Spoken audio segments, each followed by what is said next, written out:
So I want to start off by asking you a question. So if I asked you to take out a piece of paper and answer this question, who are you? What kind of things would you say? So we act different, different people, right? We act different when we're with our parents, when we're with our friends, siblings, cousins, pets, whatever it is. But we're different. And so when it comes down to it, which one is the real you? Think about that a little bit. So today I'm going to be covering a couple of things. I want to cover how we have a bunch of different influences in our lives, from whoever it is that we're surrounded by, how we can really manage to have like self-control when it comes to like making decisions, and like how those contribute to really finding like your true identity and happiness in life. So to start off, I'm going to tell you a little bit about myself. I think you guys know that. But so I'm the type of person who really likes to take a lot of risks. I like to step out of my comfort zone. I like to meet a lot of people. I love learning about different cultures, and all these things are like what I'm really passionate about and what I really hope to pursue in life. And how did I manage to reach this point where I knew what I want to pursue in life? I'll be talking about that a little bit later on. But first, I want to cover something. We have a lot of different influences in our lives, especially when we were growing up. Your parents influenced you. They taught you all of these new things. You have everyone just like contributed to raising you. They managed to really influence who you are today. And whether you like it or not, they're always in your subconscious making the decisions for you. You became the greatest person to them by their standards. Notice I say their standards and not your own. So in reality, whose life are you really living? Are you living their life, or are you living your own? Because you don't have that control over yourself, because they've influenced you so much that they're kind of making the decisions for you. So in my personal life, I've really liked and tried my best to really be the person that my family admires. I've always constantly tried to persevere to be that person that they can place me on a pedestal and really admire what I do and what I'm passionate about, and that really affected the kinds of things that I did. And then towards the end of it, I felt really lost. I was like, okay, if I'm doing these things for them, then what kinds of things do I want to do for myself?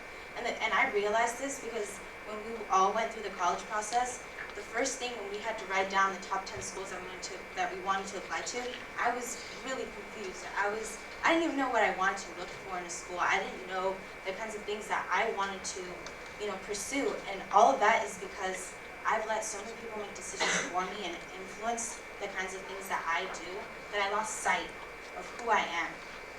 And so let me ask you again, whose life are you really living? Was I living my own? Was I making the decisions for myself? Or was it really my parents and my family who was making these decisions for me? I've really, thought that if they were so important, that everything that I do has to be so they can admire me, so they can say, I'm so proud of you, Valeria, this is what I want for you, but I didn't pay attention to myself. And I don't know if this applies to all of you, but we're all going through a really, really big step, and so we have to think about these things. We have to say, what do I want? What do I want to do with my life? And so someone told me throughout my life, I know what's best for you. I know what decision you need to make, because you can't make that decision for yourself. And I thought, okay, like, who do you think you are, right? Like, I was really upset. I was really, like, pissed. And I said, okay, I'm going to take this challenge, and I'm going to prove to you that I can make these decisions for myself. I know what's best for me. You don't, because you're not living my life. I am. And so I really took time, and I reflected, and I said, what things do I love? What makes me feel this spark? What inspires me? What do I want to do with my life? And so it's very important for you to take time for yourself and reflect on yourself. Is this the type of person that I want to be when I go into college? Is this the type of person that I want to be for the rest of my life? And it's okay to think about yourself. It's not selfish. It's not at all. Society makes you think that it's selfish. Society sets these standards for you, and they say, you graduate, you go to college, you get a job, you get a house, you have kids. If you have money, you're happy, right? All these standards, you have to do you have to get into X college, you need to do X career so then you can be happy, so you can you can be successful in this lifetime. But I'm going to tell you straight up, that's not true. It's not. If you're doing the things that you're passionate about, that makes you feel that spark, that makes you feel fulfilled with yourself, that's all that you need. Because that is what's going to help you find your happiness. And so, how can you be happy if you're living someone else's life? How can you? Just think about it for a little bit. And so, like I said before, we're all taking a huge step right now. We're all going to, whether you're going to college or not, whatever it is, you're going to be by yourself sometime, right? And you're going to make the decisions for you. You're going to choose what you want to study. You're going to choose what path you're going to take. But how can you make that decision if you don't really think about what makes you happy? If you're basing it off of what's going to get you the most money, or what's going to make you successful, what's going to make my family think of me as a very successful person, you really need to reflect on those things. And so, I know it's really hard to avoid society's norms, because I'm still working on it myself. And so, I know that something that we all need to do is to try to change that mindset. It's not something you can change overnight. It's something that's going to take months, maybe years. You never know.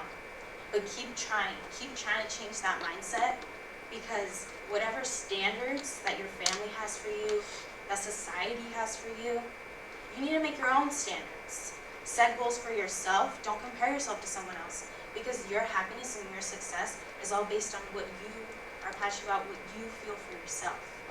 And so, I'm going to ask you to do one last thing. So picture this canvas right now.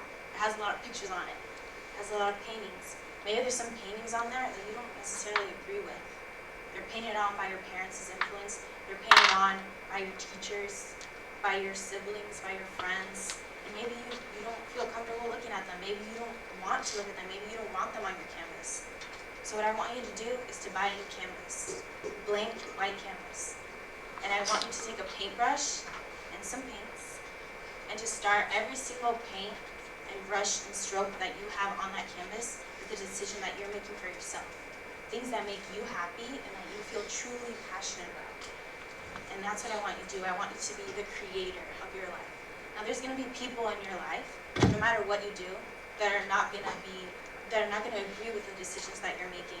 They're not going to approve of you. But so what? You're painting your own canvas. You're happy, you're satisfied, and you're the creator of your own life. Thank you.